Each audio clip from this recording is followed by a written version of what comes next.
एक नगर में सोमिलक नाम का जुलाहा रहता था। विभिन्न प्रकार के रंगीन और सुंदर वस्त्र बनाने के बाद भी उसे भोजन वस्त्र मात्र से अधिक धन कभी प्राप्त नहीं होता था। अन्य जुलाहे मोटा सादा कपड़ा बुनते हुए धनी हो गए थे।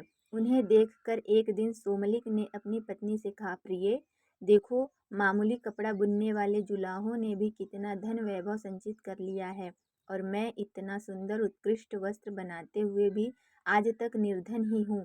प्रतीत होता है यह स्थान मेरे लिए भाग्यशाली नहीं है, अतः विदेश जाकर धनोपार्जन करूँगा। सोमिलक पत्नी ने कहा, प्रियतम, विदेश में धनोपार्जन की कल्पना मिथ्या स्वप्न से अधिक नहीं। धन की प्राप्ति होनी हो तो स्वदेश में ही हो जाती है, न होनी हो तो हथेली में आया धन भी नष्ट हो जाता है। अतः यहीं रहकर व्यवसाय करते रहो। भाग्य में लिखा होगा तो यही धन की वर्षा हो जाएगी। सोमिलक, भाग्य भाग्य की बातें तो कायर लोग करते हैं। लक्ष्मी उद्योगी और पुरुषार्थी शेर नर को ही प्राप्त होती है। शेर को भी अपने भोजन के लिए उद्यम करना पड़ता है। मैं भी उद्यम करूँगा, विदेश जाकर धन संचय का यत्न करूँगा। यह कहकर सोमलिक वर्धमानपुर चला गया। वहाँ 3 वर्षों में अपने कौशल से 300 सोने की मुहरें लेकर वह घर की ओर चल दिया। रास्ता लंबा था। आधे रास्ते में ही दिन ढल गया, शाम हो गई। आसपास कोई घर नहीं था। एक मोटे वृक्ष की शाखा के ऊपर चढ़कर रात बिताई। सोते सोते स्वप्न आया कि 2 भयंकर आकृति के पुरुष आपस में बातें कर रहे हैं। एक ने कहा, हे पौरुष, तुझे क्या मालूम नहीं कि सोमिलक के पास भोजन वस्त्र से अधिक धन नहीं रह सकता? तब तूने इसे 300 मुहरें क्यों दी? दूसरा बोला, हे भाग्य, मैं तो प्रत्येक पुरुषार्थी को एक बार उसका फल दूंगा ही। उसे उसके पास रहने देना या नहीं रहने देना तेरे अधीन है। स्वप्न के बाद सोमिलक की नींद खुली तो देखा कि मुहरों का पात्र खाली था। इतने कष्टों से संचित धन के इस तरह लुप्त हो जाने से सोमिलक बड़ा दुखी हुआ और सोचने लगा, अपनी पत्नी को कौन सा मुख दिखाऊंगा, मित्र क्या कहेंगे। यह सोचकर वह फिर वर्धमानपुर को ही वापस आ गया। वह दिन रात घोर परिश्रम करके उसने वर्ष भर में ही 500 मुहरें जमा कर ली। उन्हें लेकर वह घर की ओर जा रहा था कि फिर आधे रास्ते में रात पड़ गई। इस बार वह सोने के लिए ठहरा नहीं, चलता ही गया। किंतु चलते चलते ही उसने फिर उन दोनों पौरुष और भाग्य को पहले की तरह बातचीत करते सुना। भाग्य ने फिर वही बात कही कि हे पौरुष, क्या तुझे मालूम नहीं कि सोमिलक के पास भोजन वस्त्र से अधिक धन नहीं रह सकता? तब उससे तूने 500 मुहरें क्यों दी? पौरुष ने वही उत्तर दिया, हे भाग्य, मैं तो प्रत्येक व्यवसायी को एक बार उसका फल दूंगा ही। इससे आगे तेरे अधीन है कि उसके पास रहने दे या छीन ले। इस बातचीत के बाद सोमिलक ने जब अपनी मुहरों वाली गठरी देखी तो वह मुहरों से खाली थी। इस तरह 2 बार खाली हाथ होकर सोमिलक का मन बहुत दुखी हुआ। उसने सोचा, इस धनहीन जीवन से तो मृत्यु ही अच्छी है। आज इस वृक्ष की टहनी से रस्सी बांधकर उस पर लटक जाता हूँ और यही प्राण दे देता हूँ।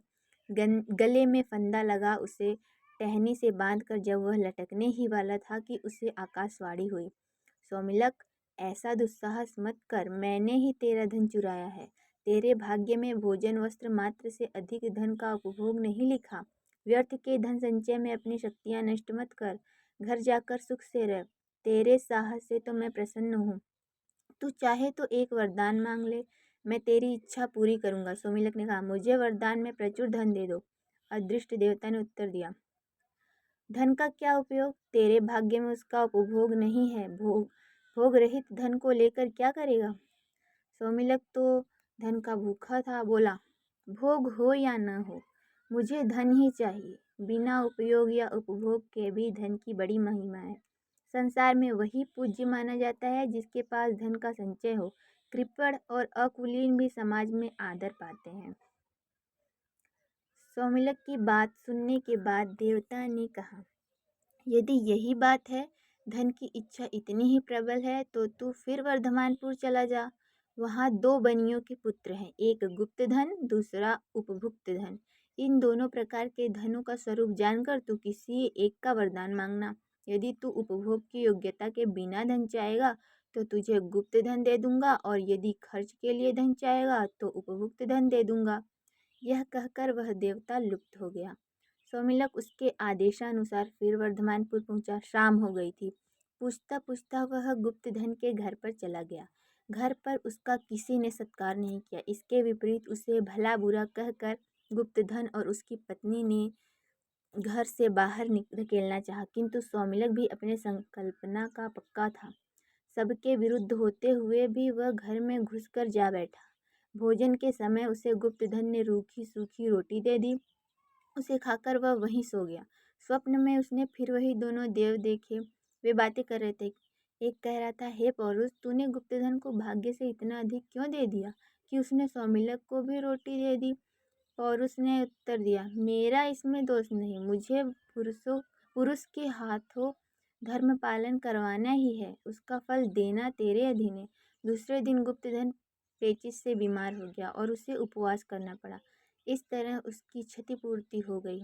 सौमिलक अगले दिन सुबह उपभुक्त धन के घर गया। वहाँ उसने भोजनादि द्वारा उसका सत्कार किया। सोने के लिए सुंदर शैया भी दी। सोते सोते उसने फिर सुना, वही दोनों देव बातें कर रहे थे। एक कहा, हे पौरुष, इसने सौमिलक का सत्कार करते हुए बहुत धन व्यय कर दिया है।